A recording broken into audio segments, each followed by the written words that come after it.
അയ്യോ എൻ്റെ പൊന്നോ എങ്ങനെ ചിരിക്കാതിരിക്കുമെന്ന് പറയാം. കഴിഞ്ഞ ദിവസം പീരീഡ്സിനെ പറ്റി ഞാനൊരു ഷോർട്ട് വീഡിയോ ഇട്ടായിരുന്നേ. അപ്പോൾ അതിനകത്ത് കമൻറ്റുകൾ കണ്ടു കഴിഞ്ഞിട്ട് എനിക്ക് ചിരി വന്നിട്ട് യാതൊരു രക്ഷയില്ല. നിങ്ങൾ യുക്തിപരമായിട്ട് ചിന്തിക്കുന്ന ആൾക്കാരാണെങ്കിൽ നിങ്ങൾ ആ വീഡിയോ പോയി ഒന്ന് കാണണം കേട്ടോ. പീരീഡ്സിനെ കുറിച്ച് സംസാരിച്ചാൽ, അതായത് പീരീഡ്സ് ഉള്ള സമയത്ത് സ്ത്രീകൾ ക്ഷേത്രത്തിൽ പോയാൽ എന്താ കുഴപ്പം എന്നതാണ് ഞാൻ ഉദ്ദേശിച്ചത്. അപ്പം ഞാൻ യുക്തിപരമായിട്ട് ഞാൻ പറഞ്ഞു, ഇതുപോലെ ക്ഷേത്രത്തിൽ പോകുമ്പോൾ അന്നത്തെ കാലഘട്ടത്തിൽ പറഞ്ഞു വെച്ചത്, ചിലപ്പോൾ ഈ മെൻസ്ട്രൽ കപ്പുകളും പാടുകളും ഒന്നും ഇല്ലാത്ത കാലഘട്ടത്തിൽ ഈ പുറത്തോട്ട് ഇറങ്ങുമ്പോഴൊക്കെ ലീക്കേജും മറ്റേതും ഒക്കെ വരുമായിരിക്കുമല്ലോ. അതുകൊണ്ടായിരിക്കും ചിലപ്പോൾ അടുക്കള കയറല്ലെന്ന് പോലും പറയുന്നത്.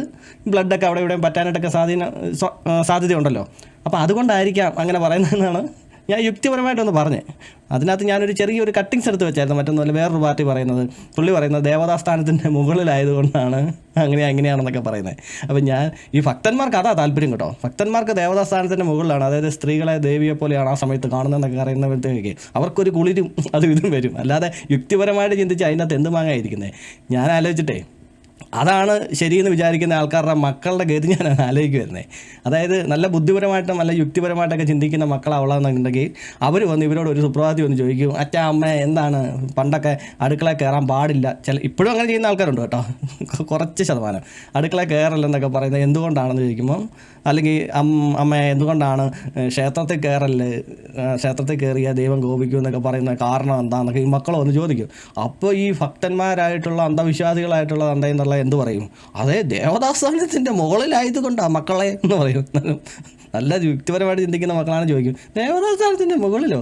അവരെന്നാലും അടുത്ത ക്വസ്റ്റനായിട്ട് വരും, ദേവതാസ്ഥാനത്തിൻ്റെ മുകളിലാണെങ്കിൽ എന്തുകൊണ്ടാണ് അച്ഛാ അമ്മ ശബരിമലയ്ക്ക് പോകുമ്പോഴത്തേക്കും ഈ ദേവതാസ്ഥാനത്തിന് മേലുള്ള ആൾക്കാരെ മാറ്റി നിർത്തുന്നത്? എങ്ങനെ മാറി നിൽക്കുക എന്നൊക്കെ പറഞ്ഞാൽ അവരെ മാറ്റി നിർത്താറുണ്ടല്ലോ. ശബരിമലയ്ക്ക് മാലിട്ട് കഴിയുമ്പം അന്നേരം പീരീഡ്സുള്ള പെൺപിള്ളേരെല്ലാം പറപ്പിക്കുക, അന്നേരം ദേവതാസ്ഥാനം ഇല്ലേ? ഇങ്ങനെ പല പല കൊണസ്റ്റ് ചോദ്യങ്ങൾ നിങ്ങളോട് ചോദിക്കും. അതിലേക്കാളൊക്കെ നല്ലത് ഞാൻ പറഞ്ഞ പോലെ യുക്തിപരമായിട്ട് പറയുക, മക്കളെ ഇന്നപോലെ പണ്ടത്തെ കാലത്ത് ഈ ഒരു വെള്ള തുണിയോ അങ്ങനെയൊക്കെ സാധനം വെച്ചുകൊണ്ടാണ് ഈ പീരീഡ്സുള്ള സമയത്ത് പെണ്ണുങ്ങൾ നടന്നുകൊണ്ടിരുന്നത്. അപ്പോൾ അവർക്ക് പുറത്തിറങ്ങാനായിട്ടൊക്കെ വലിയ ബുദ്ധിമുട്ടാണ്, കോൺഫിഡൻസ് കുറവാണ്, ഇത് ലീക്കും കാര്യങ്ങളൊക്കെ ഉണ്ടാകും. അതുകൊണ്ടാണ് അടുക്കള കയറലെന്നൊക്കെ പറയുന്നത്. പിന്നെ ക്ഷേത്രത്തിൽ നമ്മളൊരു സമാധാനത്തിന് വേണ്ടി പോകുന്നതാണ്.